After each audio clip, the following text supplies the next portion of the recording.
You're watching the 420 Pace Network, found at 420radio.ca and paceradio.net. The opinions of the individuals during this broadcast are their own, and may not be the opinions of their group or other organizations they may be involved with.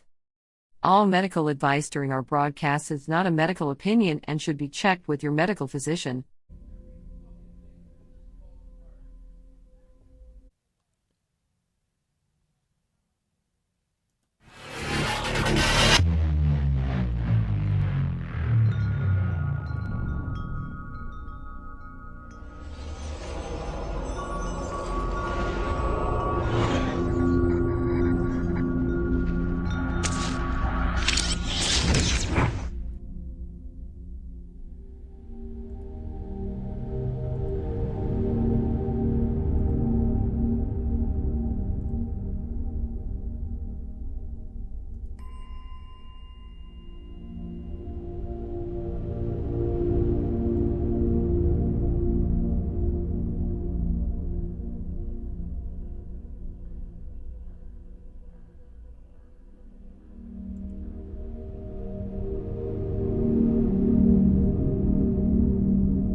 But at one point it was thought that there were two states of consciousness, awake and asleep.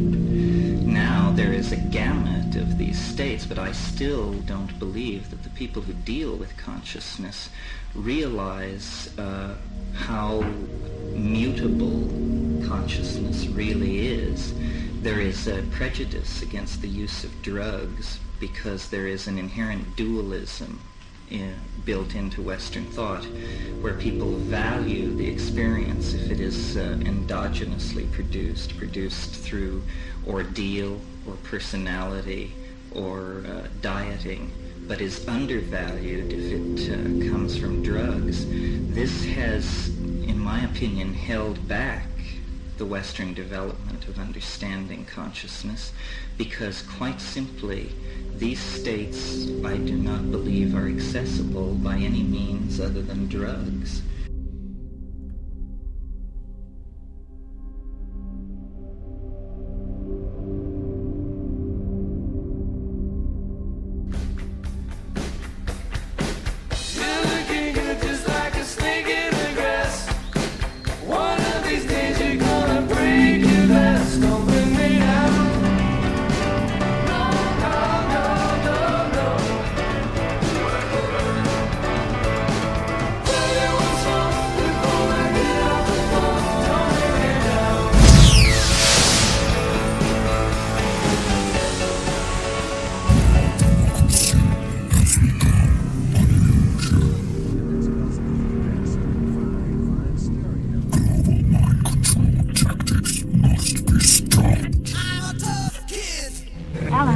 Ladies and gentlemen. You having a nightmare? What if it's true? Ladies and gentlemen. Alan, it's a possibility, isn't it? The very word secrecy is repugnant. Secrets? In a free and open society. And we are, as a people, inherently and historically opposed to secret societies, to secret oaths, and to secret proceedings. We decided long ago that the dangers of excessive and unwarranted concealment of pertinent facts far outweighed the dangers, constant, extreme danger, which are cited to justify it. Even today, there is little value in opposing the threat of a closed society by imitating its arbitrary restrictions. Even today, there is little value in ensuring the survival of our nation if our traditions do not survive with it. And there is very grave danger, extreme danger, that an announced need for increased security. What the hell is going on? This is Conspiracy Queries with Alan Hart. Will be seized upon by those anxious to expand its meaning to the very limits of official censorship and concealment. That I do not intend to permit to the extent that it's in my control. You're crazy. And no officious, high or low, civilian or military, should interpret my words here tonight as an excuse to censor the news, to stifle dissent, to cover up our mistakes. Isn't the Pentagon suspicious that all the buildings would blow up? Or to withhold from the press and the public I think you're just looking at things for the first time. the facts they deserve to know. You've had your whole f***ing life to think things over. What good's a few minutes more gonna do you now? The facts they deserve to know. They deserve to know.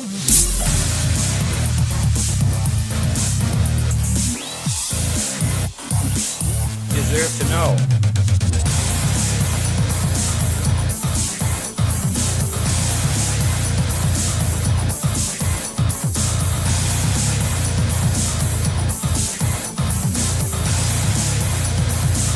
Deserve to know.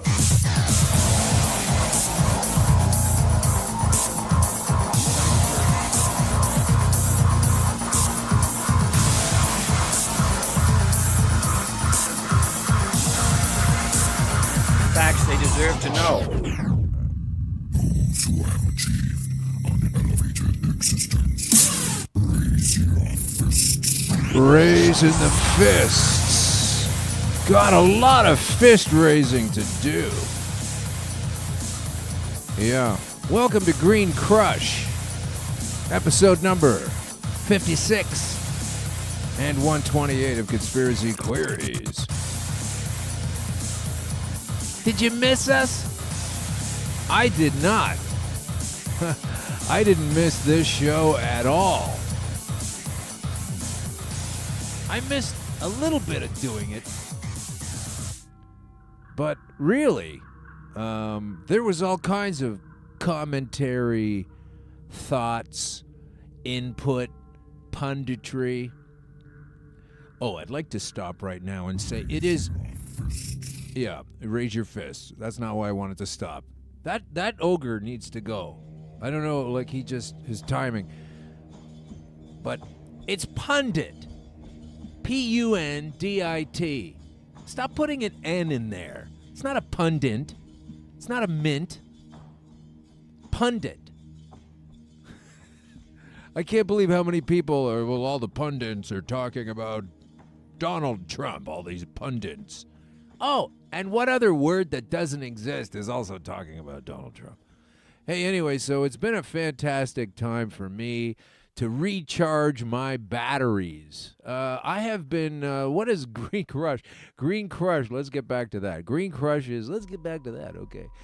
Green Crush is, green is cannabis, crush is what that did to my cancer. A long time ago. Oh, it's boring now. Oh, yeah, it's all boring now. I'm okay now, so it doesn't matter now.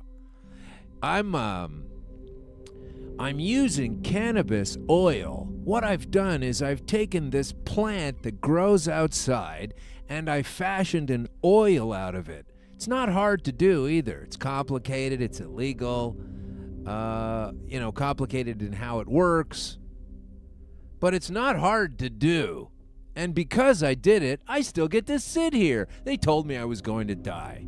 Anyway, I'm not dying. And the more I don't die, the less they want to talk to me. I figured Kathleen Wynne doesn't want to talk to me. Hey, folks, I know we're listening from all over the world, and I'm going all Canada on you. Sorry. See, that was a joke, like Canadians do.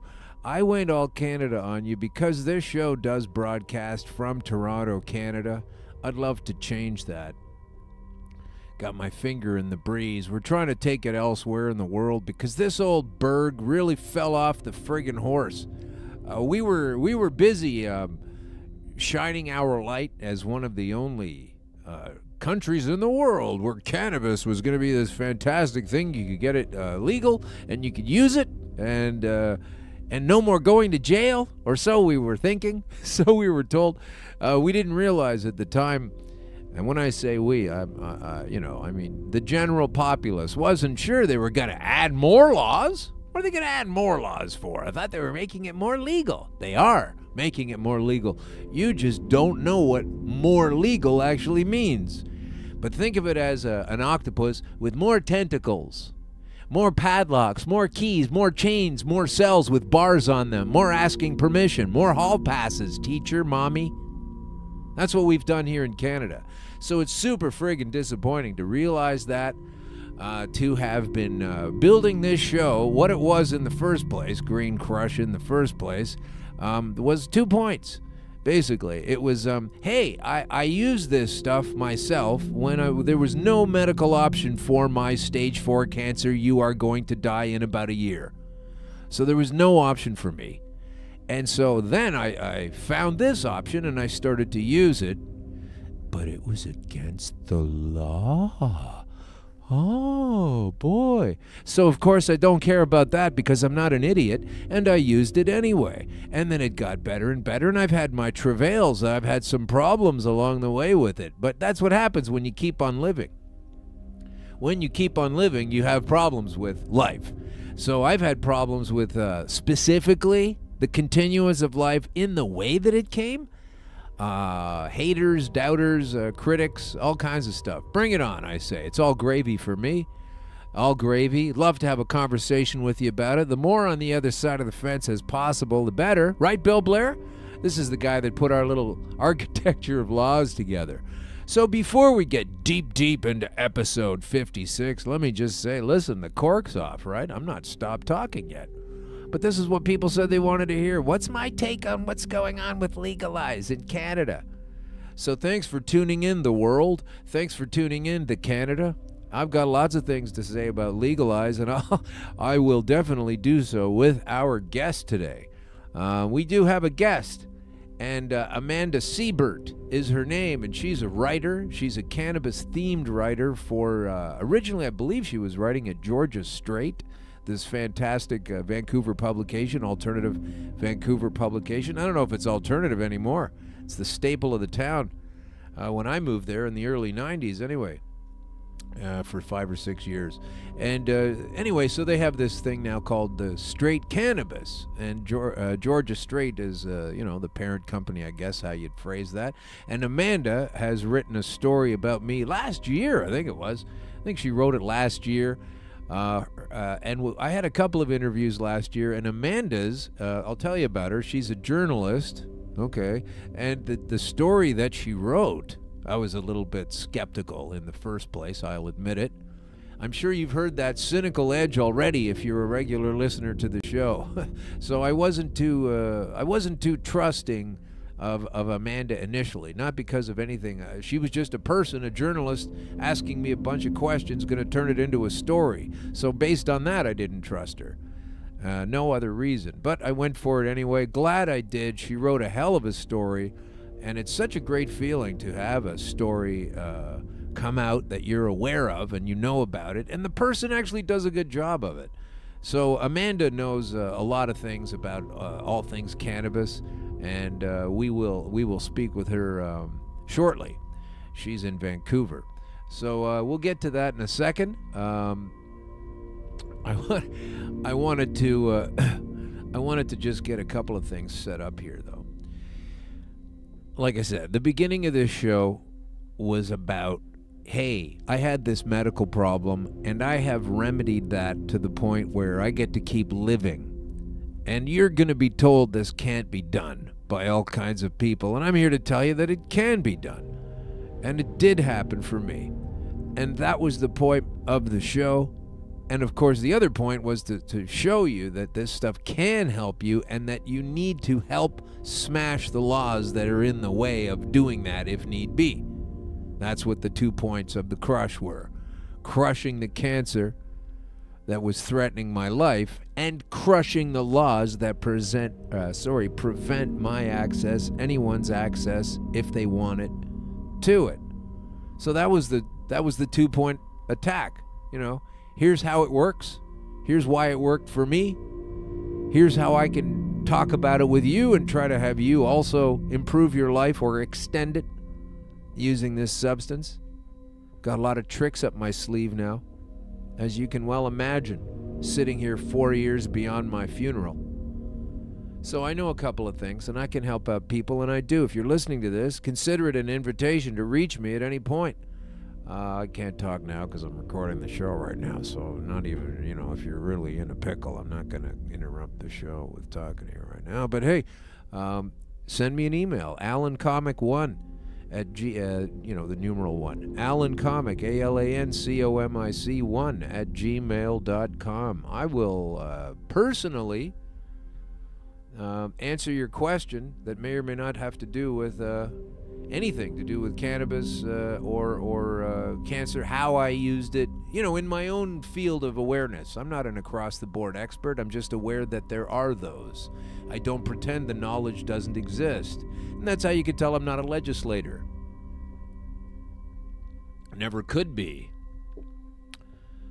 In CBC world, this is a company in Canada that tells the news. They like to tell Canadian stories, so they tell the news with a particular Canadian bent, the way you might have heard the BBC of Britain, British broadcasters. So the Canadian Broadcasting Corporation has been fascinating throughout this entire journey towards what has become legalized. So it's super difficult for me to tell you that, yes, although that was the first point of the show, hey, this cannabis can help your medical situation, and hey, you need to smash the laws that prevent your access to getting it.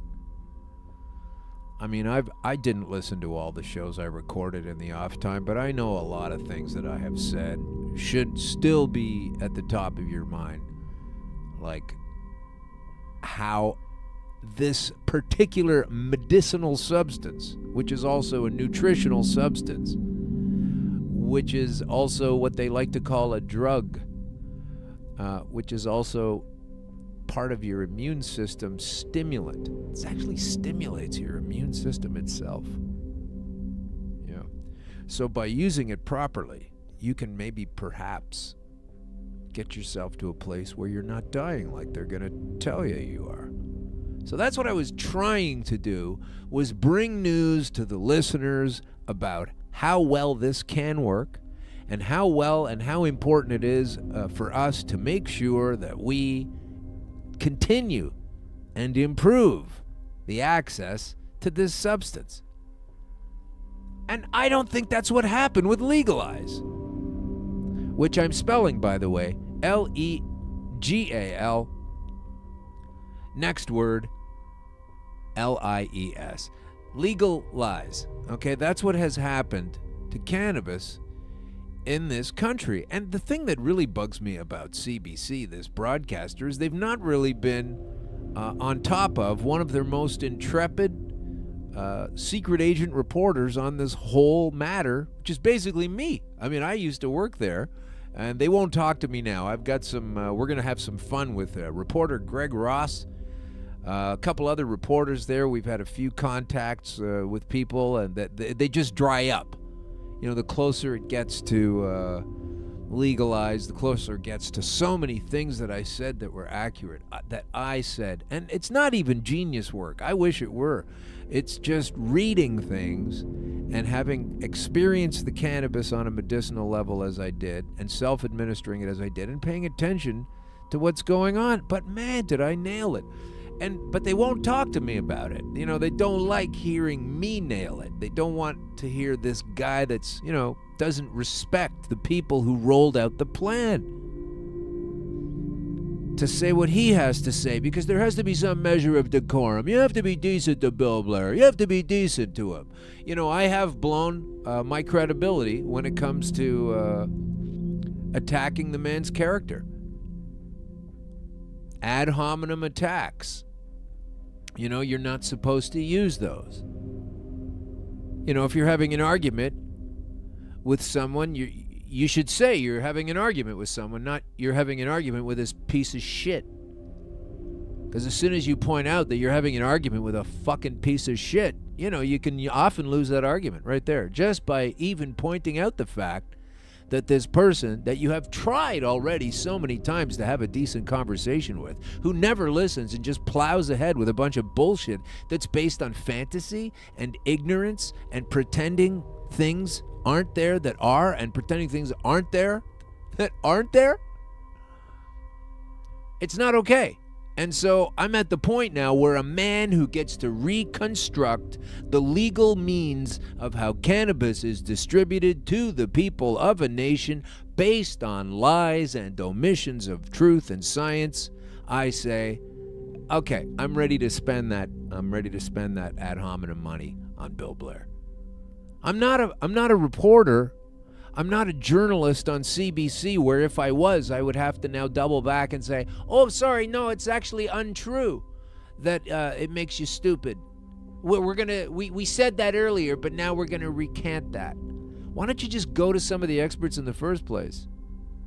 And I consider myself an expert on my particular narrow field. And if you don't think so, then you don't know my backstory. That's okay. But I was calling it, and I was calling it well, and I was calling it with the research and help of other people who were also calling it. Mark Emery was calling it. Russell Barth was calling it. Dana Larson was calling it. Jody Emery was calling it. A lot of people were calling it to the T.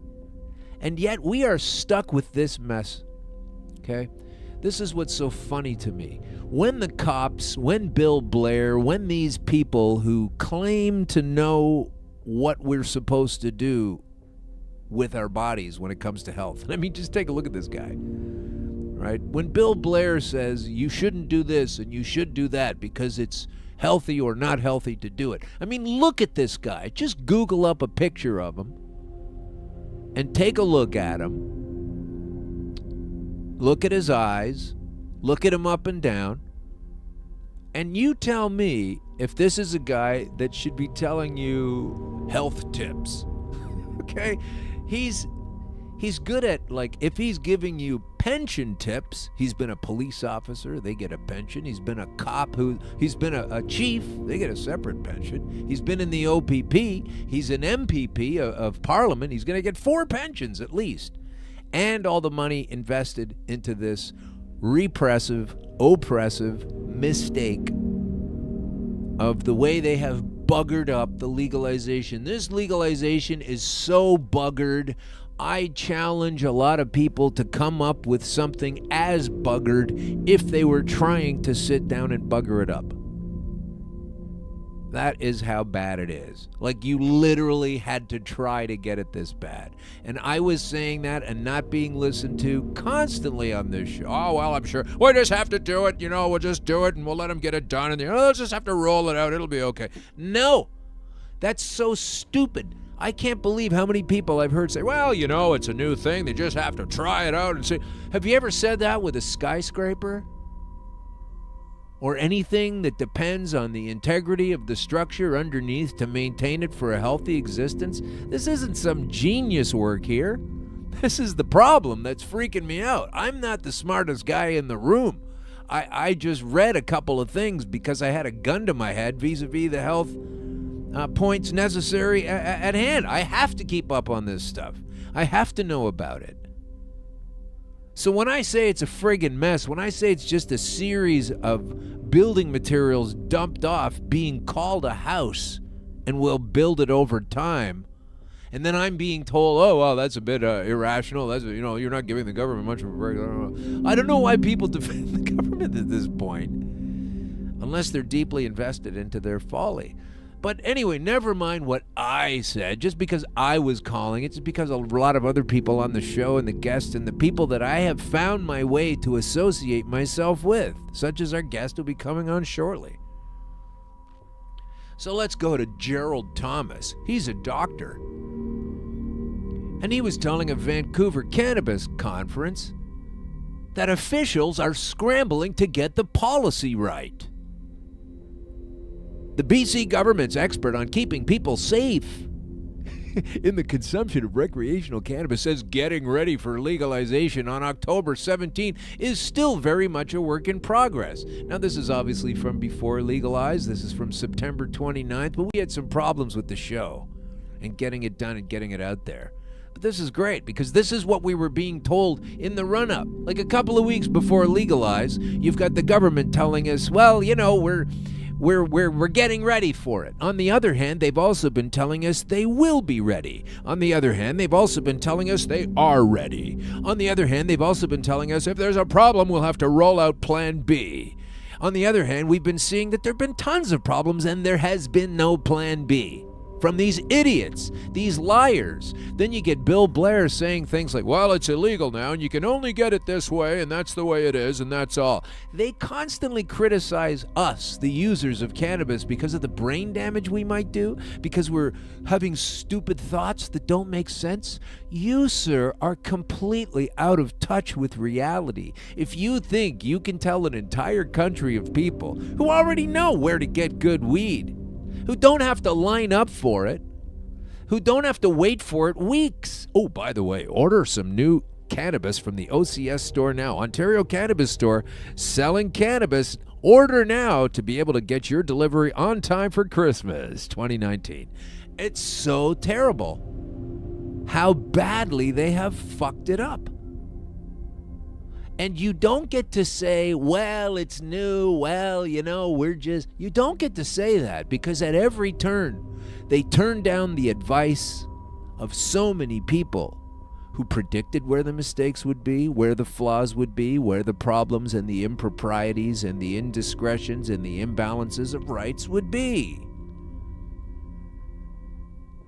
But you knew it was going to be great. You knew it was going to be fantastic. You knew you were ready. Well, you are a liar, Bill Blair. You are a liar. The people that have rolled this fucking mess out are liars. You stole the job from people who know how it goes under the two auspices. Number one, we need to make sure we displace the criminal element that's selling cannabis in this country of Canada. We need to stop that right away. Number two, we need to take care of the kids and make sure that the children don't succumb to this demon weed. Well, you're a liar, Bill Blair, because number one, the only thing you guys managed to kind of do is set up the commerce a little bit so you've got the drip feed going into your personal accounts. You knew where to invest. You knew where not to invest. You know what to enforce. You knew who was going to be advancing. You knew who wasn't going to be advancing.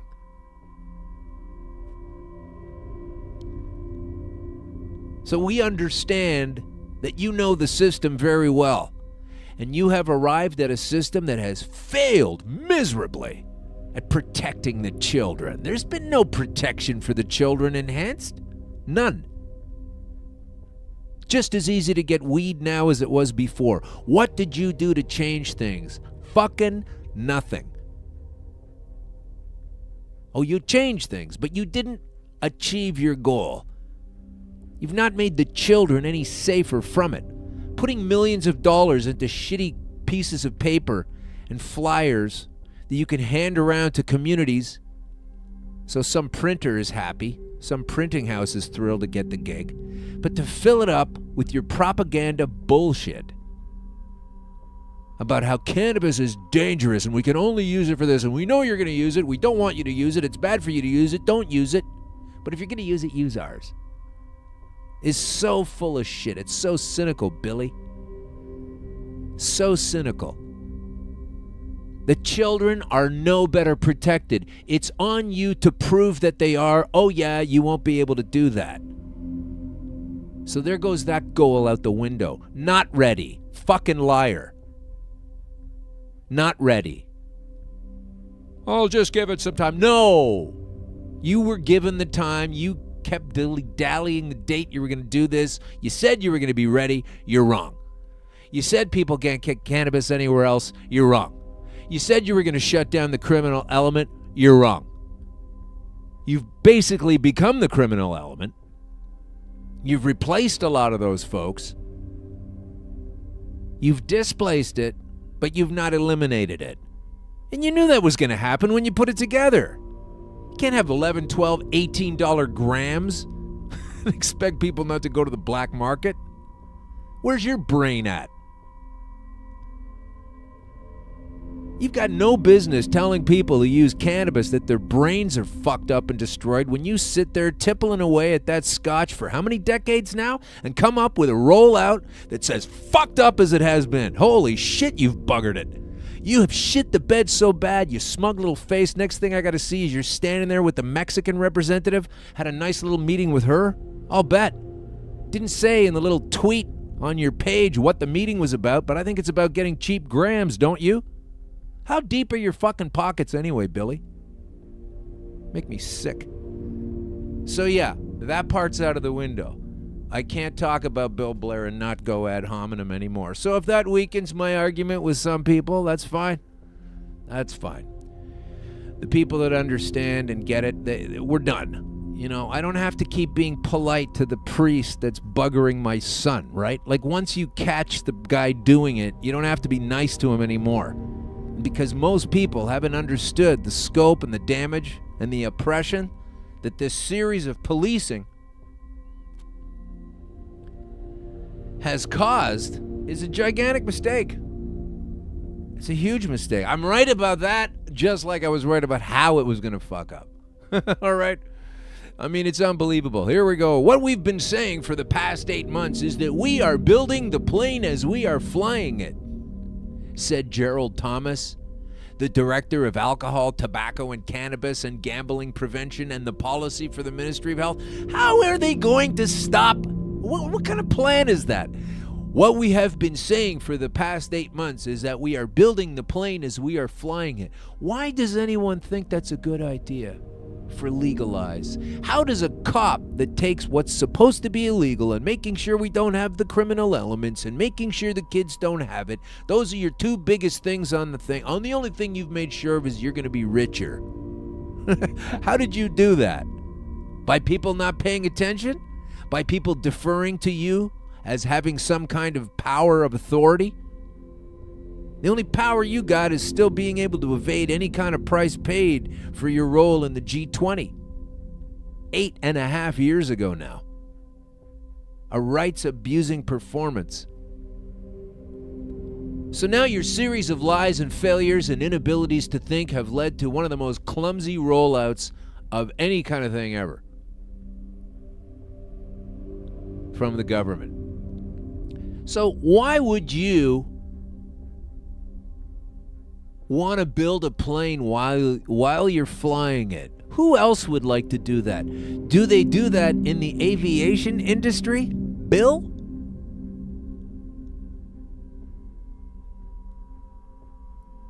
What we've been saying for the past 8 months is that we're building the rocket while we're, Oh, okay. It's really not a good plan, Bill.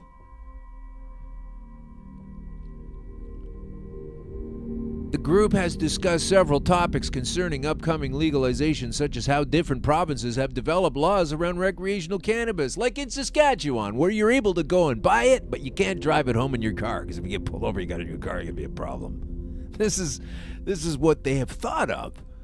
These are the sober minds.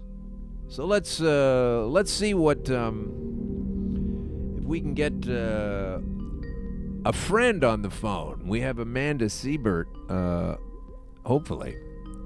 Ring on the phone. So Amanda's in Vancouver, and sometimes it takes a while for the old Scarberoni to get across there. Ringity dingity. Oh, I thought this was going to be easy to do. Are you there, Amanda?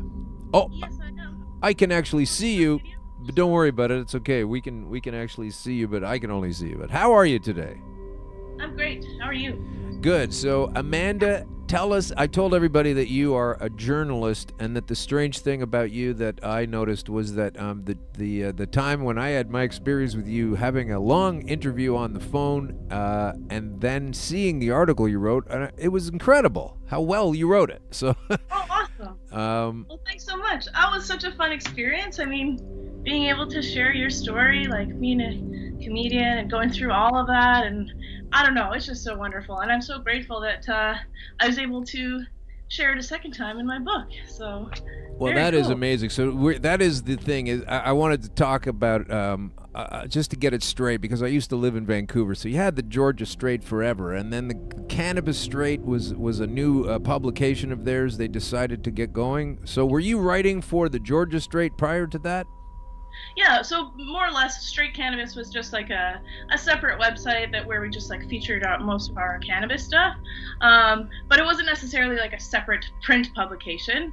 But yes, I did start at the Straight sort of as a generalist. I did like a little bit of everything, like music, art, all sorts of like different things. I wrote about beer a lot, and within that, I sort of wrote about cannabis too. And then that sort of just blossomed, I guess, into focusing specifically on cannabis, and it is a lot of fun. And did you say you wrote about fear? Is that what you said, or did I mishear you? No, beer. Oh, sorry. beer. Oh, okay. Yeah. Okay. All right. Beer. So, and now you are exclusively writing for Straight Cannabis? Mm-hmm. And you've written a book. No, sorry, not for Straight Cannabis. I'm writing actually as a freelance journalist, but I am writing strictly about marijuana, weed, pot. Right, okay. What have you. And so, I worked actually at the Georgia Straight until about May, and then I decided to head out on my own, and it's been kind of fun to do sort of work about cannabis, but different kind of writing. I'm doing some copywriting and some article work and all sorts of different stuff. So it's lots of fun to be focusing on cannabis. That is good. So I'm sorry I missed you in Toronto, but why were you here? And were you promoting your book? Yes, I was actually in Toronto just for a couple of days over the Remembrance Day long weekend. And it was because I had a little event at the Hot Box with Abby Roach. Really cool of her to sort of host me. It was just a really simple event. I think I just read like part of my introduction. It's not really a book that you would do a reading from per se. It was really neat to just be in that environment. It was actually my first time in Toronto, and I feel like such a child saying that because I feel like it's like, a place that everyone goes to when they're in high school or so. I don't know. For some reason, I just hadn't been there. And it was really cool to like explore the city, and everyone was super friendly. And I managed to find cannabis despite the whole OCS thing. So it was really exciting. Can you share with us? So let's set this up for the listeners around the world and the different provinces. This is what's so fun and so ridiculous about Canada's new system. So we have 10 provinces and some territories, and I believe they all have different laws and rules, which are interpretations of the federal government's laws and rules, none of which are soundly based on facts and scientific awareness of what we all brought them to make laws out of. But tell us exactly, like, what are you doing as a person coming from BC? Just the notion that you would need to come to Toronto and find yourself some weed when you're coming from BC in the first place, on its face is ridiculous. You're a crazy person right there. Well, to be fair, I guess I did bring a little bit with me because you can do that now. Okay. Which is exciting. But, I just found that, I guess, being part of the community, people were just willing to be really generous. And, there were some people that have their, home grows that they were sharing with me. And it was just really cool because I've never really been exposed to, East Coast strains, I guess, in that way. And it was just kind of neat. And so where did you say you were getting this cannabis from when you came here? The stuff that was given to you. Who gave that to you? Like Nobody named. It was just like through friends. It was just like gifted. People were like, "Oh, you want some shatter? You want some flour?" I was like, "Yes, yes, yes." Happy to share. There were some trades happening. It was just sort of cool. Like, yeah. I mean, definitely access-wise, I think I was staying in Kensington for part of the trip, and I found that there was maybe one dispensary still open there, and then I had heard that there was maybe one or two other ones. Well, they are getting shut down, but they are getting shut down the mainstream. But we do have basically a black market, gray market that continues to exist. The folks who know what's going on are still using them, and we're losing some mainstream. But we knew that was going to happen. And but basically still using it anyway. And I'm going to put it to you, Amanda, I don't want to shock you or anything, but there's a very good chance that the cannabis that you partook was not really legal cannabis, because they might not, if they ordered it from our official retailer, which is only available online, There's a very good chance they didn't even get it sent to them yet. So Yeah. I don't know what you were smoking. Totally. Well, I actually was lucky enough to be hanging out with someone who did receive a package, and we did try some government cannabis. What did you think of it? What did you get? Well, the stuff that we tried was from 7 Acres, and I was actually surprised. I thought it was really good. Well, not surprised. I mean, I've heard really good things about their cannabis, and it was pretty good. But there were other things that I saw that were like just flattened out, like really like not like what we're used to in British Columbia, I guess. Yeah. And I'm sure stuff that you're used to finding on the unregulated market in Ontario. I mean, yeah, the quality for the most part, I find. I've seen a bunch of it, a bunch of government weed, at least here in BC, and I don't know, that it leaves much to be desired at times, but there are definitely people that are working towards creating better products, and so I don't know. I hope that it gets better. Yeah, well, I guess they're going to need the time they say they're going to need, but I just really resent the fact that they, insisted they were going to be ready. Like, you don't get to say it's early and, we're not sure when you said you were going to be ready. You should have been saying, I don't know if we can do this. I really don't know if we're going to. That at least it would have been on top of things. It would have been truthful. Yeah, I mean, there were some issues in BC with, like, some of the biggest companies, biggest LPs who had promised, like, a certain amount of product. And I think I saw this, I forget what news site it was on, but, they had failed to deliver. They obviously didn't name which ones they were, but someone from the wholesaler here had said, like, right. Well, they're promising us X amount, but that's not what we're getting. Okay, so help us out a little bit, because I don't know all these things. I mean, I can't keep track of every single provincial deal. So you're from BC. It says that the BC Liquor Distribution Branch, that's where you buy your booze mostly? Is that where you get it? Yeah. So I know in Ontario you have, like, the beer store and LCBO. Right. In British Columbia, it's just like one store. It's the BC Liquor Store. You go there for your spirits, your beer, your wine, whatever. Yeah. Okay, so they also have, do they have other places you can get it, like wine stores and stuff like that? Yeah, you can definitely go to, like, a private wine or beer store or wherever where you'll pay a little bit more, but they also have, like, the same kind of selection. It's not separated by, like, varieties of alcohol. Right. And so that, like, the liquor distribution branch is also now running British Columbia's public cannabis branch, if you will. So they have, like, one store in Kamloops, a physical store that you can go to and buy product from the government, or you can buy it online. And apparently it ships in, like, 3 to 4 days, which I hear is a lot better than Ontario. But yeah, I don't know. I haven't tried it out yet, so I'm not sure. In Ontario, it takes 3 or 4 days of waiting on hold to find out they don't know where your order is. So it's a little bit better where you guys are at.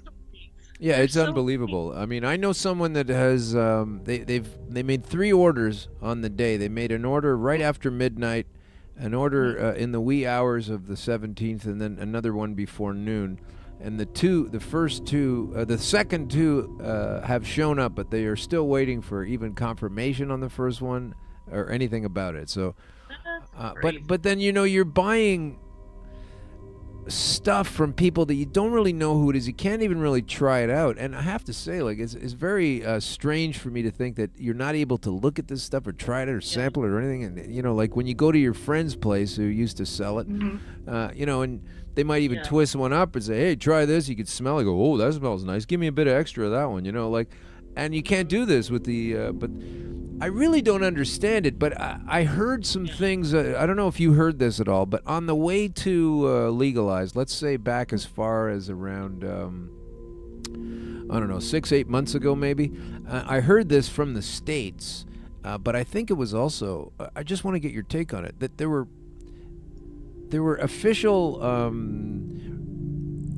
needs and requests. I wish I had this better filed in my head right now, but basically they wanted to make sure that people working in this industry weren't all that experienced.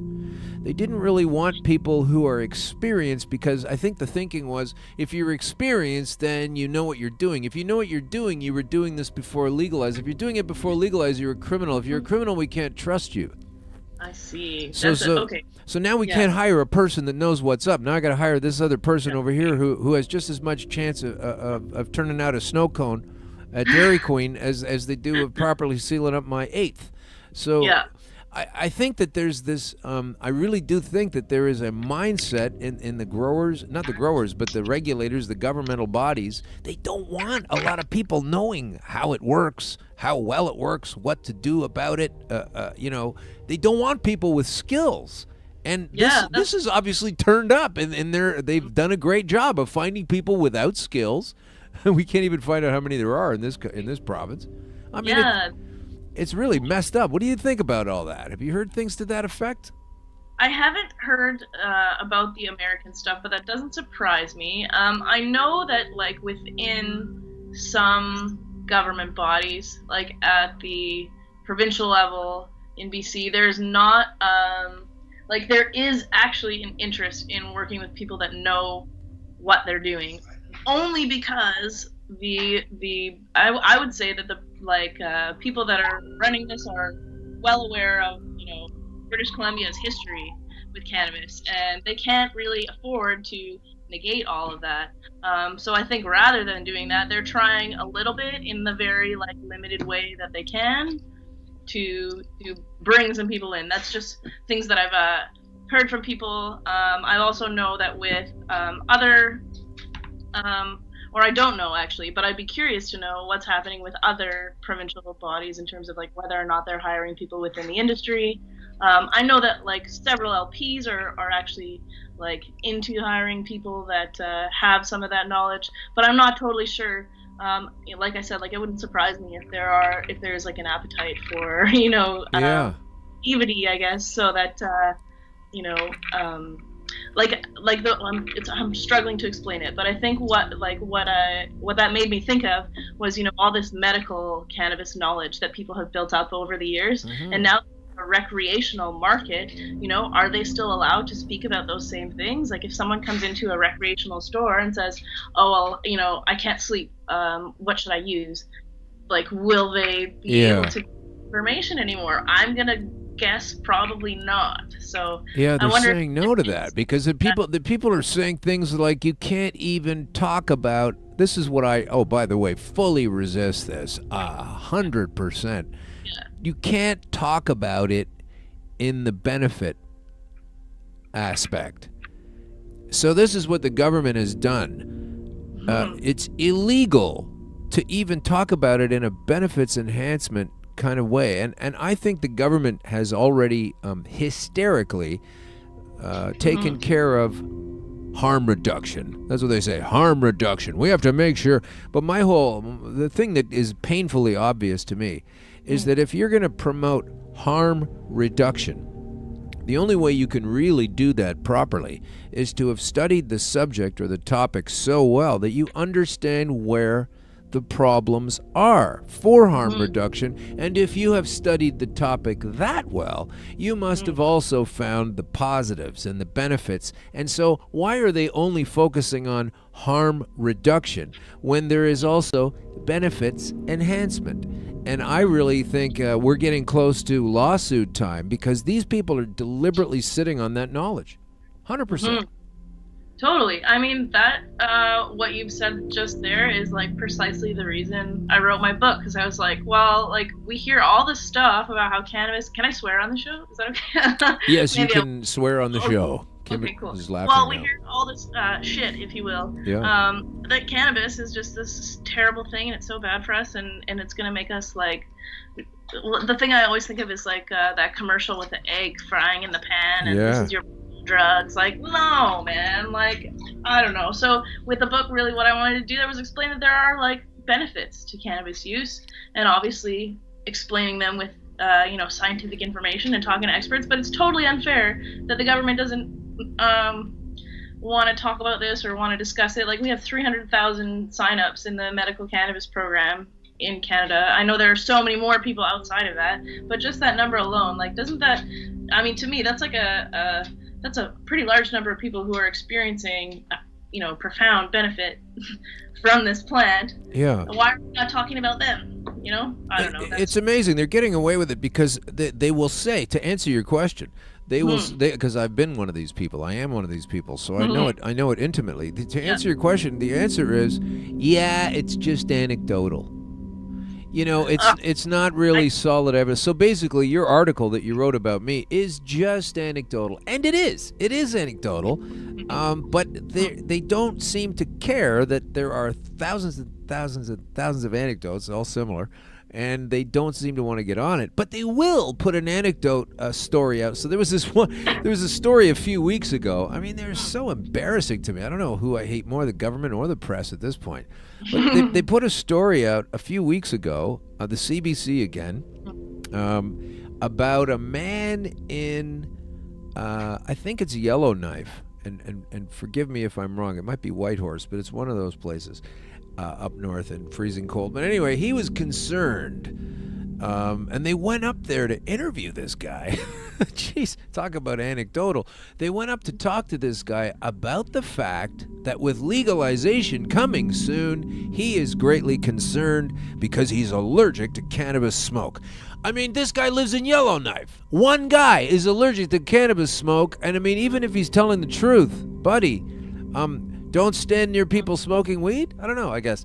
But how much more anecdotal is one guy saying, you know, it's like the peanut allergy almost. Like, oh yeah, no, I can't eat that stuff. So one guy is saying he can't have cannabis smoke around him, and this is a big story. The CBC can cover that. That's interesting. That's a Canadian angle. They can't cover my aspect of the story though. It's pretty funny to me what they call anecdotal and what they don't. And why that even matters. Like if 1,000 people are telling you the same anecdote, maybe listen. Yeah, that's such a good, I mean, that's crazy, that story. It's so funny. I was at this event a few weeks ago, and it wasn't a cannabis event. It was like a health conference, and there's a woman there talking to me. She was asking me a bunch of questions, and she said, you know, I'm so afraid of the smell, and it really irritates me. And her idea was that everyone who smokes cannabis should have to purchase this like spray and use it after they consume because it irritates people's. And I was like, okay, well, yeah, I don't know, how well that's gonna fly. Yeah, it's not gonna fly. It's kind of interesting that people think that that's a thing. I don't know. I mean, it's like, yes, I'm sure there are people with allergies to cannabis, but it's interesting that the media decided that was like they would fly there and. Yeah, I used to really get tired of cigarette smoke, and so what I would do, I mean, call me radical. People already do. What I used to do is I used to leave the bar where the smoking was going on. When I realized, like, I can't do this anymore. And of course, they don't have that anymore. But at the time, it was like, when it got to the point where it's too much smoke in the bar, like, I mean, I remember this at the Town Pump in Vancouver, and you'd have to just leave and go outside for a little bit before you could go back in. But, you know, then there's a garbage truck rolling by in the middle of August that stinks like you can't believe. Then there's a guy with the purple cherry grape, vaping clouds. Then there's an Indian restaurant. They got cumin going through the heating vent. Like, there's smells in the society, so you can't really complain about one of them. Yeah. So fair enough. I just don't understand why that's an anecdote that we can tell, and these other ones that might save our life and have saved our life cannot be told or bragged about. But I'd like to thank you for writing your book, because what you're trying to do is you're trying to tip the light against it. Like, I don't want any more hassle in my life based on everything that's happened over the last 5 or 6 years. I really don't. But on the other hand, I kind of wouldn't mind getting arrested and going to court and having to talk about all this stuff on the witness stand and have to be covered by the friggin' news. You know what I mean? So I'm kind of to be careful what you wish for type of thing. I'd really like someone else to go through it. But if I am in that position, they're not going to be too thrilled with my time on the stand. No, I'm sure you articulate all that very well. Yeah, it's unfortunate that there's just this like skewed perspective when it comes to cannabis. I mean, I kind of just wanted to flip the narrative, and I hope that more people are like, they say with legalization, you'll be finding out who in your community or who in your friend group is consuming, because people will be coming out of the woodwork. Well, I hope that that's true, because you know, it's really the stigma is what's holding us all back from it. And like, it's, even though we've like legalized it, that doesn't mean that everyone's mind has just like collectively changed on October 17th. Like, people are still so like, I don't know, working in cannabis, sometimes you're in this like little bubble where everyone's talking about it and it's totally fine. And then you realize that there's still so many people out there that are like, oh, it's the devil's lettuce, and like totally still using those words. And I'm like, this is insanity. Like, I don't know. I think the devil, personally, my take on the devil is, like, in his bag of tricks, he's not using lettuce. Anyway, so those people are paranoid to me. So before we, I just want to get to your book and stuff like that. But I just wanted to ask you a couple of things. So I'm coming from the perspective of an Ontarian. Apparently, we had somewhere around 40,000 transactions available made at the online weed store, the OCS in Ontario, around the time when they said they had lost control of things or something like that. And then anyway, now they think there was like 100,000 or so transactions made, a lot of which have not been completed properly. But basically, so what I'm saying is, the day before that, no one was buying weed from the government. So the day that they did start to buy weed from the government, fascinating to me that the day before was a big stock dump. Those guys knew it wasn't going to go the way that it should. But on the day that they actually started trading it, they made like 100,000 exchanges of 100,000 purchases. And that's probably like if I bought 10 grams. They're all different. So that's 10 purchases per person kind of thing. And so the thing I'm kind of interested in is Ontario got about 100,000. BC had something like 5 or 7,000 people only? Yeah, because everybody, I know, right? And people laugh, but I'm kind of like, well, that's what's the story on that? How did in BC, well, I mean, in Vancouver, many of the dispensaries, or not many of them, but there's still a bunch of them that are open. A lot of them, there's before October 17th, there were, I want to say close to 100, probably, maybe just under, maybe closer to 80 that were still operating. And then I think a lot of them did close on the 17th, but a bunch of them are still running. Yeah. So that's one reason, okay. Especially in Vancouver. Reason number two is in areas outside of like big cities like Vancouver or Victoria, where you might still have dispensaries. Everyone just has like a guy who you can call, and he'll come to your door with a couple different kinds of weed, and you don't have to wait 3 days for it to be shipped, and you can look at it and smell it and do all these things. And I think a lot of people are like, government weed, like, no thanks. I already got my connection, and I'm just sticking with it. And I think that has a lot to do with it. Like, for a lot of people, nothing has really changed. It's a huge part of the culture here, especially in areas like the Kootenays, and so I think like those populations are sort of like, nah, we're just going to keep doing what we do until, the government either makes it of better quality or of, prices that maybe are more preferable for people. But yeah, I think it's going to be like this for a little while. That's my personal take.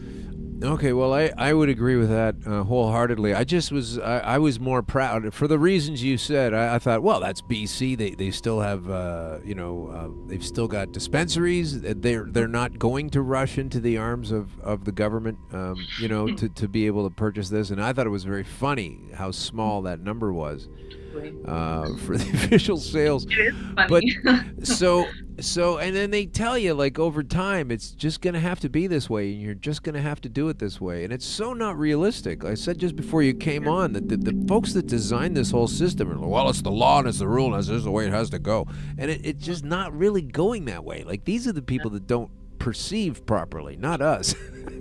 Yep, I know. It's definitely, I think, going to be a bit of a challenge to win people over with this. Yeah. Okay, so you've decided though that part of the challenge to win people over, I suppose, is writing a book. So good for you for doing it and finding the time to do it. I'm trying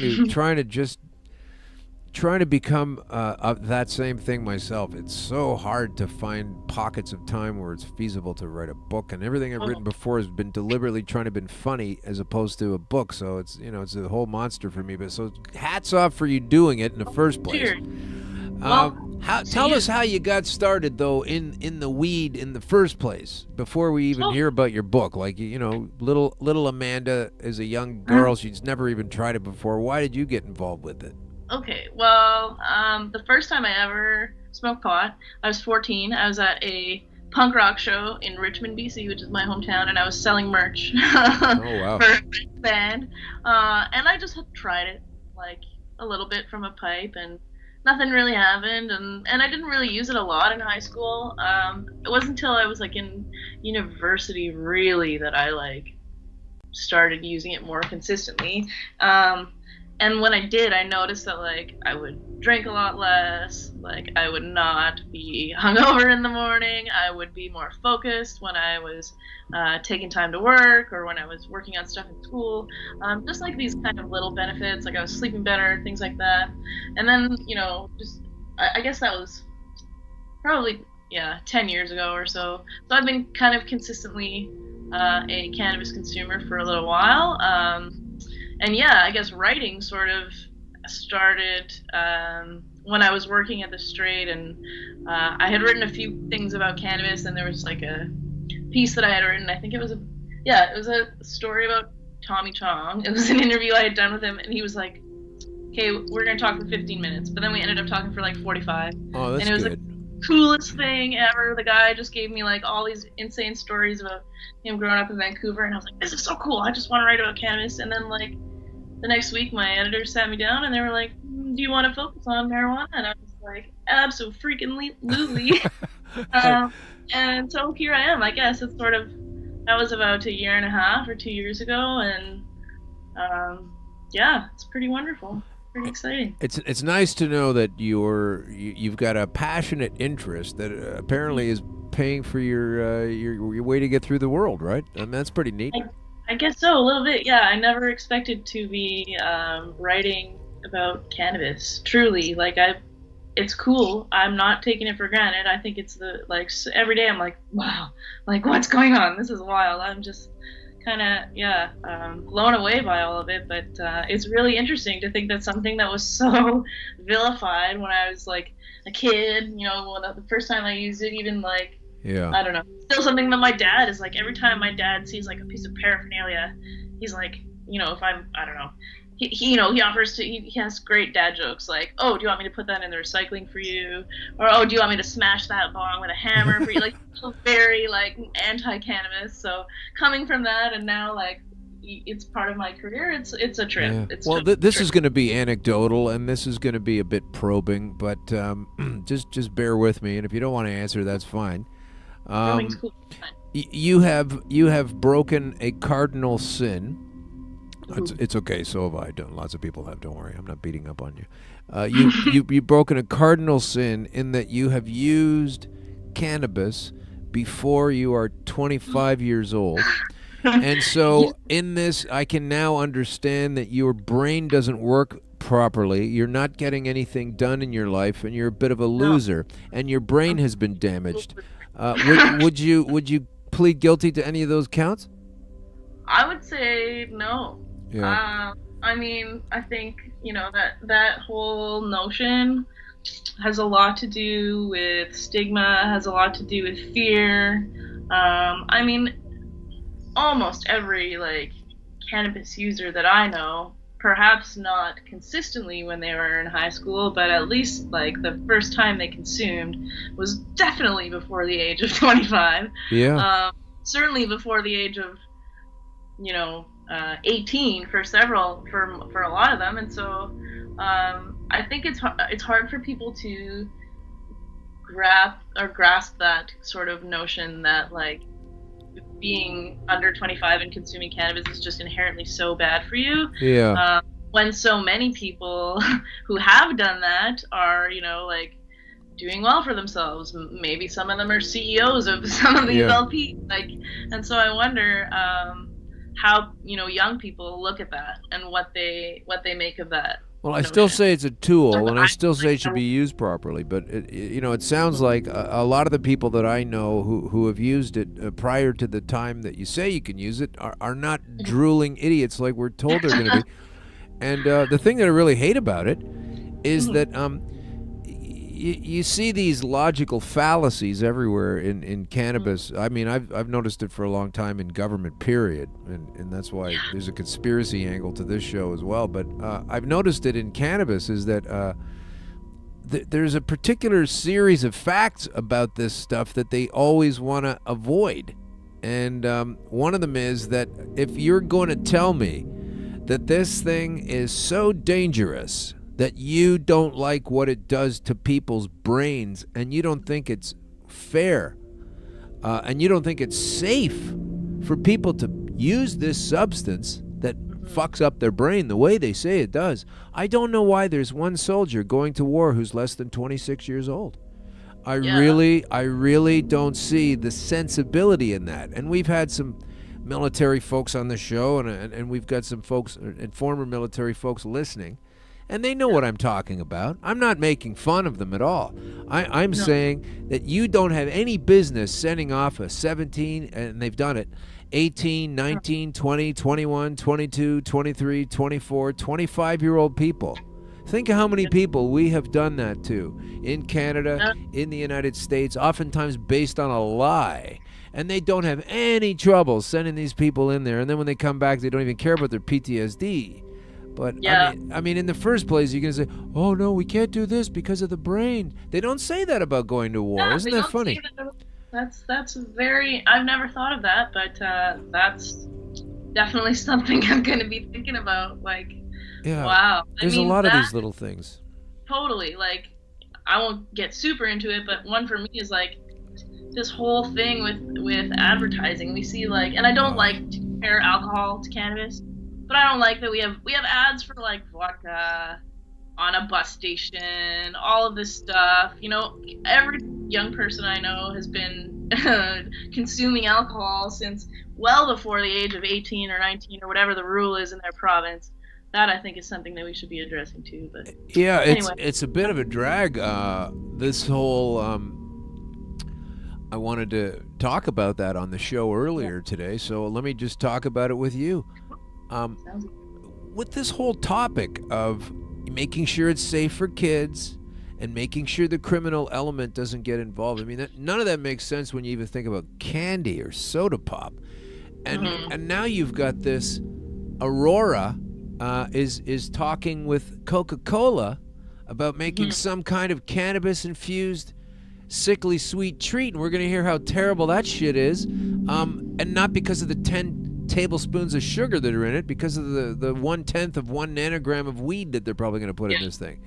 You know, but I don't understand how we can live in a series of, like, credibly live in a series of laws and rules laid out by people who say, oh, we're so worried about the kids, and we totally fucked that up. Oh, and by the way, pretty soon candies and Coca-Cola are going to have weed in it, but we think it's dangerous. Like, they don't make any sense. Like, there's no credibility from any of their position, you know. I guess that's why I don't follow any of their advice, I suppose. Contradicting stuff for sure. But what are we going to do now? Where they're going straight into, like, I don't even know if this Coca-Cola with cannabis is going to be like a booze-laden thing. I mean, we've heard about booze companies are going to put some weed in their alcoholic beverages, and we've got pop companies are going to put weed in. Are they also... Like, is the Coca-Cola also going to be a boozy Coca-Cola or just a weed? But anyway, this is all way too soon for me. This is all, you don't even have the kids thing figured out as the government. You don't have any of that figured out. You got people in Ontario who literally, legally can't even have the weed they're legally able to get because it hasn't been legally delivered to their legal house yet. You know what I mean? Like, this whole thing is so badly planned. I can't understand why we're going down here with Coca-Cola now. Yeah. Jeez. It's and you know, so that's too quick of a step for sure. Too quick of a step. Well, tell us about your book. What's the name of your book? Totally. My book is called The Little Book of Cannabis: How Marijuana Can Improve Your Life. And so yeah, that's basically. I mean, the title is just quite telling. It sounds illegal to me. Are you even allowed to have that? It's a little bit rebellious, and I've actually. Yeah, there are some people who have gone on Amazon and just totally, like, based on the title alone, given me, like, shite reviews. So if you have read my book and enjoyed it, I'd ask you to go give me some love. Yeah. But yeah, it's basically what I do is I tackle 10 different ways that cannabis can be used to improve your life. I start with sleep, and then I move on to stress and anxiety. There's a chapter on mood and creativity. There's some like sort of fun chapters. There's even a chapter on sex, and then there's some chapters on some more medicinal uses like pain management. There's a chapter on support for cancer treatment. You're in that one. Yeah, sure, because we also talk for the book, yeah. Totally. And then a chapter on sort of the exit drugs, so the idea that using cannabis can sort of help you reduce your use of opioids and other prescription drugs. So not just them, but there's 10 in total. Everything's kind of backed up with lots of science. I have like 10 or 20 pages of citations in the back, interviewed lots of experts, kind of created my own little case studies for each chapter. So yeah, it's like a total labor of love, and I'm so happy that it's not just a PDF on my computer anymore. Oh yeah, I guess. This is the book. It's the Little Book of Cannabis, How Marijuana Can Improve Your Life. Amanda Siebert. The foreword by Dr. Ray Ivker. Is that right? Yeah. And so that's there's another book called The Little Black Book of Marijuana. That's another fella, but I'm sure that's also interesting. But Amanda's book is this. So let's get into let's have some fun here. With your book. Sounds like you got a bit of a problem with, let's see. Okay, let's see here. Let's double load today. Hang on a second. All right, it says here that you got a bunch of good reviews on here. You got 6 reviews on the Canadian Amazon. Now let's go to Jamie Lanny. I think that's the name of the person. That is the one, I believe. November 3rd. I love the way your book came out on Legalized Day, October 17th. That's so cool. Did you plan that? No, well, we rushed it a little bit. It was going to come out on the 30th, and then my publisher was like, well, when they announced the date, we kind of decided we would rush it a little bit. So. Oh, okay. Well, this is nice. You've got a lot of great things. This guy, High Marks, he says, want to know practically everything about the benefits of cannabis? Accomplished journalist, and I have to back him up on that one. I have to back him up there. Amanda Siebert has the answers in this remarkable little book, etc., etc. Thoughtful and honest guide to the positive aspects of cannabis. Because, like I said, we've already got the government telling us about harm reduction. We need people like Amanda Siebert writing a book and telling us the good stuff. This person didn't buy it on Amazon, says they met you at an event, found you to be passionate and knowledgeable on the subject, which obviously so have I, etc., and everything else. Cute and concise guide to cannabis, etc., etc. Now listen to this one. I love these. This is, people say don't read the bad reviews. I love the bad reviews. I don't get enough of those. Cannabis or marijuana is not something that can improve your life. Categorically, out of the box, demonstrably untrue, Jamie. So, before you even got to your first comma, you're incorrect. But anyway, go on. Due to the fact there are no studies that show its efficacy as a medicine. What the fuck? I can't even count. Yeah, right? I can't. Okay. One second here. I can't even understand why this is even happening. Somebody calling me from somewhere. I don't know what that means. Anyway, listen to this. GW says, there are no studies that show its efficacy as a medicine. I mean, I don't even have the time to sit here and cite them all. I can think of 24 right off the top of my head that I was just reading over the weekend. And that's just recent, like over the past 5 years. Never mind all the stuff from before. Totally. This is why legalization is important. Sorry to get off on a jag here, but honest to God, like the stuff you're doing in your book, the stuff I'm trying to get out on this podcast and other people that I'm trying to bring the news, the truth of it to, is because once they made it illegal in 1937 in the States and before that in Canada, 1937 and 1947, that's 10 years gone right there. And then in 1947, it got really serious. And then around 15, 18 years later, then they decide, oh, yeah, there's got THC and some other healthful stuff. They figure that out in Israel. And then like another, what was it, 10 or 12 years later, then Dr. Grinspoon comes out with his thing and for Harvard, and he nails it. And that's good news. But that was in the 70s. And they don't do anything, and they make it harder to get. And then all of a sudden, it's 1999, and in Britain, they're saying, oh, yeah, this stuff is great now. It's not even an anecdote anymore, And now they're just finally changing it to legal. So this is why we can't have mistakes now. This is why I can't wait for Bill Blair to figure it out. This is why we can't let people go, oh, well, let's just see how it goes. At least it's legal. No, I'm not waiting 5, 10, 20 years again. No, you are fucking it up. If you were putting your teepee together upside down up on the reservation, I would tell you probably got it backwards. You got it upside down. If you're putting the wheels on before you've actually built the body of the car, you're not getting anywhere, right? Like, so these people, so this guy says GW Pharmaceuticals aside, who have come up with a derivative for a rare and very serious form of childhood epilepsy. This person doesn't know what they're talking about. Yeah, GW Pharmaceuticals came up with CBDs for $33,000 a year, and you can get it a lot cheaper than that, okay?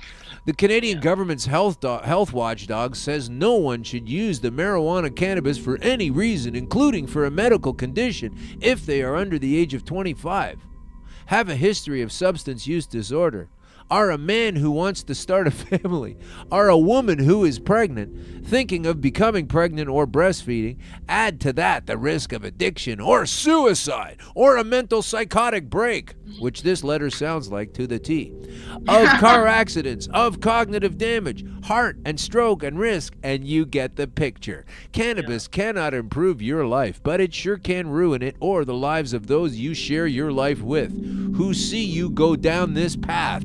Serious stuff, and this book should not be on the shelf. Give it a pass and do yourself and your loved ones a favor.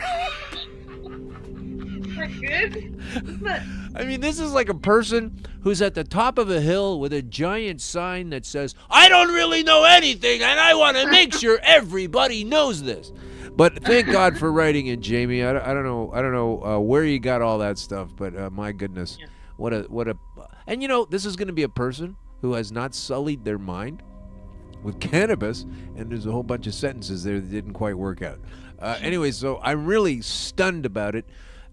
What does American, what's the thing in the States? Have you been able to release your book in America, or what's your story with them? Yeah, so you can get it on Amazon.com and Barnes & Noble, and I think that same person is just like going around to every site and just whatever, but that's fine. I don't know. There's definitely an air of similarity to some of the reviews, but I'm trying to just like the negative reviews, yeah.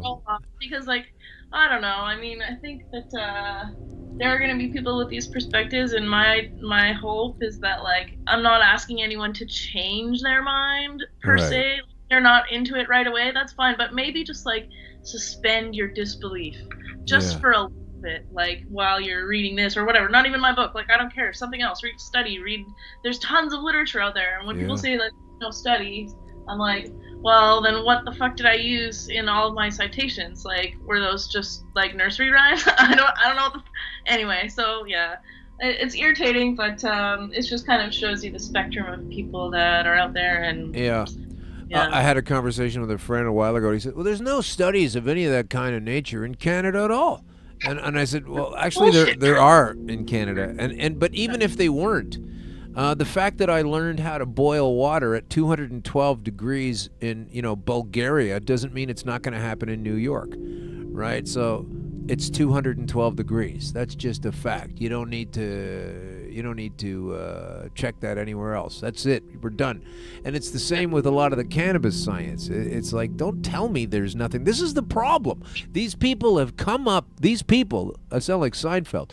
These people have been coming together, putting together rules and laws based on going into foreign countries and invading them for wars based on a lie. They've already been doing that. And now at home, they are drafting punitive and repressive legislation and access legislations that make it more difficult without any, again, they're using an omission of the truth and a denial of facts to be able to do this. Like just the very thought of saying, you can't say anything good about cannabis or that's illegal, okay? What about the fact that it does actually have positive values? What am I supposed to do with that fact? Yeah, totally. I don't know. Write about it. That's what you should do. I know. I'm trying. I mean, I think you're gonna do a great job. I'm very excited to read that. Now, I'm a little disappointed that I found out, from your book and being in the book, I'm a bit disappointed that you only asked me about the cancer aspect and not about the sexual aspect. I mean, who are you talking to for that? Maybe it'll be a second book, and I'll I'll put you on the list for reference if you're interested in talking about that. That was actually a really fun chapter to read or to write. I'll bet it is to read it. Yeah. So let's spend a bit of time on it. Everybody loves sex. Sex sells. Let's put a sex conversation near the end of our podcast today. We're coming close to the end. I have to thank you so much for your time, Amanda, and setting it aside and getting this information out here, because I already know so much about this. If I just sit here and say this, it sounds like an idiot talking all day, right? So it's great to have a person who's actually found the time, who's not an idiot, who could put a book together like I need to do. But how do you how do you feel like things are going to go for you if you try to cross the border? I mean, it's across the American border. Honestly, I'm a little bit terrified. Living in Vancouver, I'm so close to the border. Like before I was writing about cannabis, I would go to like Trader Joe's or shopping or whatever really quick over the border. But I haven't done that in a while, and I feel like even if I left my phone at home and did all the things that people say you're supposed to do, I mean, my name is next to like how cannabis can improve your life on the everywhere, and so I feel like. How do you even think about it? Like, how do you plan that? Are you going to just not go there? I mean, I'm going to probably, if I do, I would like test by going to the, like maybe driving across. I would be a little bit afraid to fly. I don't know. I would have to talk to people. But what I hear from people who are like working in the industry is that they're fine, but then those people are also like not as kind of face forward, like doing media about cannabis maybe as I am. And so, but I also like look at the States right now, the political climate there, and I'm like, well, I got no reason to go there. Right. Yeah, I said that before. I go, right now we have less option to go to that place than ever before, but it's happening at a time where you got less reason to want to go. Exactly. So I don't know. My idea is like I think eventually the states are going to have to legalize cannabis at the federal level. I think it's maybe quicker than we expect, and when that happens, then maybe I will feel more confident traveling to the States. Well, I sure hope we get that going on. I really do. It turns out that in Rolling Stone magazine, which is a global mind control tactic that must be stopped. But anyway, the Trump administration has okayed a deal to import cannabis from Canada. The deal provides researchers in California with capsules that contain CBD and THC, and it comes after U.S. officials suggested barring Canadians involved with cannabis from entering the country. So this has been a bit scary for all kinds of people, but that's what they're saying now in the United States. And of course, there's all kinds of trouble in the United States, regardless of what side of the fence you're on, with the volatility of American politics. So who knows where they're going to go with this, but I sure hope with Jeff Sessions gone, they got this other guy now, but whatever. I hope that they get that this is federally in the states. Come on, most of the states can sell this and use it. I don't see how the feds can not use it or criminalize people who want to come across with something that's legal where they got it and legal where they're going. Like, it doesn't really make sense to me to be anything else other than on board with it. Yeah, I think it's coming. I think like this medical deal where the DEA like approved the first importation of cannabis from Canada, I think that's huge. Yeah. And I think that's really gonna like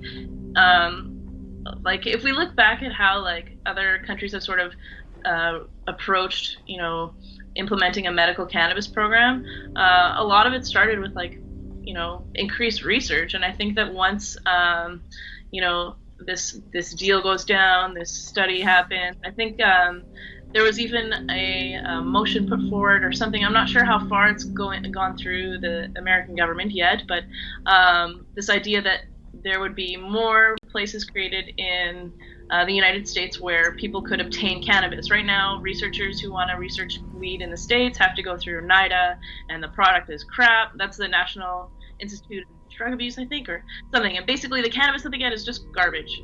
And so,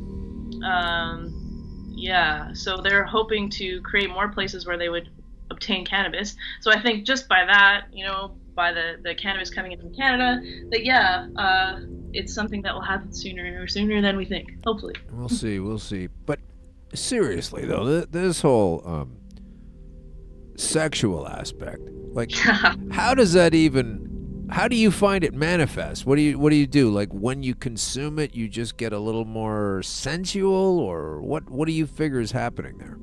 Totally. So there's a couple of different things that are happening based on the information that I got from the experts that I spoke with. So one of them was Lisa Mamakind Kirkman. She's in Calgary. She's awesome. She's written her own book called Sex Pot, and it's literally about sex and pot. And so what she sort of explained to me in her experience, cannabis, when she was, consuming it, she sort of felt more confident when she was out on evenings with friends. She felt more approachable, and the way that she sort of explains it, I mean, like, before she would initiate sex with somebody, I mean, you have to meet them, you have to talk to them, you have to connect with them on some level. And the way she explained it to me, I'll quote her here. She said, smoking cannabis, you're usually standing in a circle doing something illegal, and it forces everybody together into a little group. It's a very intimate experience in and of itself. And so I love the way she describes that. I mean, like, the way cannabis can sort of be like a gateway to meeting people, but also, like, even if you're in a relationship or what have you, if there's that potential for it to sort of be an aphrodisiac, maybe you suffer from chronic pain, or maybe sometimes your mind goes different places during sex. Yeah. Some people have found that cannabis can actually sort of center them, help them keep their minds focused. Lisa told me that, it makes her more aware of what her partner wants, but also more aware of what she wants. So all these things that, like, people often struggle with sex. So yeah, I thought just rolls it out. Yeah. Really fun chapter to write. So now we're at this juncture where we're pretty much getting close to say goodbye. But I just wanted to say, so the mystique, the magic of what we've just been talking about with the sexual. I'm not trying to be like a little kid, but I do know that there is a it's hard to even describe it, but I noticed it when I was very, very sick, and for some time I had been, not to get too graphic, but I had been, sort of unable and or uninterested, given my certain situation, to. But I found that the cannabis was actually changing that in these little brief bursts, like, just like even the thought of it. Was you could tell planted there by the plant itself, as opposed to I was sitting there thinking this, and it has definitely added to a sensual awareness. But this is the question that I wanted to leave you with, and okay. In the sexual way, in a research way, in a punch-up way, when I write something, I don't know about you, but I know I got this from George Carlin directly, punch-up time. He doesn't use cannabis to write comedy, but he uses it to punch up comedy once he's written it later on. So I don't know how you were with writing your book and stuff, but then you have people saying how it helps their sleep, and then you have people like myself talking about their cancer and all these other maladies and all these other social conditions, etc., and getting off of opioids. What do you think? We are sitting here, you're writing books about it, we are talking about a plant that can so do all of these things, and we are always so regularly told it's crazy to think that just one plant could do all that stuff. You guys are nuts. But we're really in a place where that thing really does so much stuff. And it's just a matter of you accept this and you read the research or you don't. Yeah, I mean, it's a very interesting place to be. I think the thing for me that has always, like, allowed me to, or enabled me to sort of shift my perspective on an issue is, like, when I have And I think it is for many people, for everyone maybe, when you have a personal experience with something, or when you see something firsthand. And so I'll like get a little bit personal here. My parents have been like super anti-cannabis for a long time, but my mother is slowly coming around. I have her, on topicals and things. She hasn't consumed or ingested anything just yet, but and no pressure. If she wants to, that's cool. But she actually, like, because of my experience with it, I write about it in the book a little bit. This past winter, I guess like about a year ago, I was diagnosed with PTSD, and she sort of saw how it kind of normalized me. It leveled me out. It really takes care of all of my symptoms in a way that like no pill or whatever really has been able to do. And so her seeing that has allowed her to sort of realize like, oh yeah, this like does have a place, and she's like open to talking about it. I tell her other ways that people use it, and she's like slowly getting more interested, and I think that sort of experience is what's going to slowly start shifting people's minds about cannabis. It's just going to take people like talking about it a little bit more openly, I think.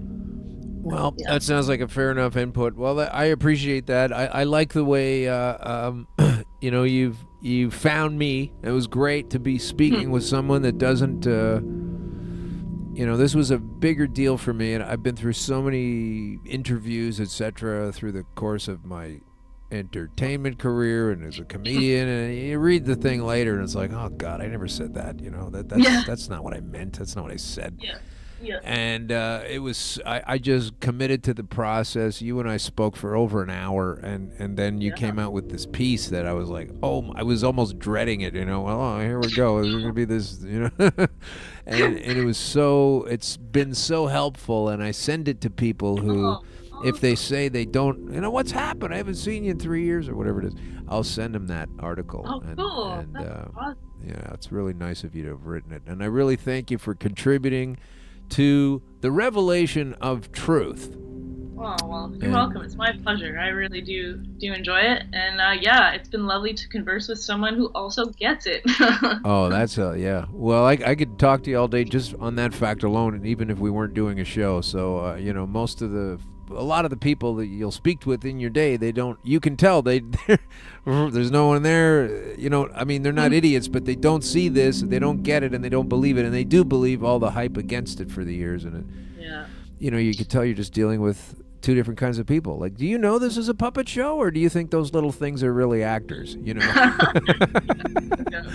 So, but anyway, Amanda Siebert, I'm so happy you were able to write a book, and thank you so much for asking me to be a part of it. Once again, you can get Amanda's book on the regular places. Can you get it anywhere else? And where else can we find you? We can get it on Amazon. And once again, give us the full title of your book. Totally. It's The Little Book of Cannabis, How Marijuana Can Improve Your Life. You can find it on Amazon.ca, at Indigo, your local bookstores, pretty much wherever you buy books, that's where you'll be able to find it. Amazing. And you can find me at Amanda_Siebert, really challenging, on Twitter and Instagram. That's where you can find me. Okay, well, thank you so much, Amanda, for coming on Green Crush, and it's been really great getting to know you over the time, and I hope we can spend some more time together. At one of these events. Maybe I'll be out there, maybe you'll be out here. I would enjoy that. Thanks so much. See how it goes. You're welcome. Thank you very much, Amanda. We will speak with you again later. Take care. I was just speaking with Amanda Siebert on the old Skype-erino. That's not what they call it. Maybe if I stopped calling it Skype-erino, it would work better for me. Who knows? You know what? We're gonna do another one of these shows. I didn't really want to do them anymore. I thought, here comes a bad bunch of laws. I'm gonna tell you why we don't need those laws. I'm gonna ask you to contact your government to come up with something better than that. And they didn't do it. Came up with a pile of shit. So I guess instead of telling you what might be coming and how we need to get around things, we're just going to deal with what is. Like when Health Canada asks 102 drug manufacturers and distributors to stop marketing opioids, and only 25 of them responded. that everything's going to be fine. Are you looking for non-stop, continuous cannabis and psychedelic programming? If you are, then turn your browsers to 420radio.ca or paceradio.net, where you will find the 420 Pace re-rolled Saturday. Everything gets started at 8 a.m. Eastern Saturday morning.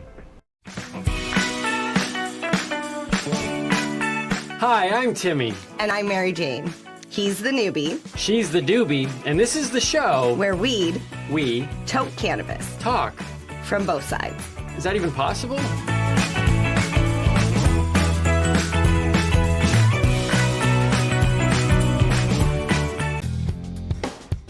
Stay tuned.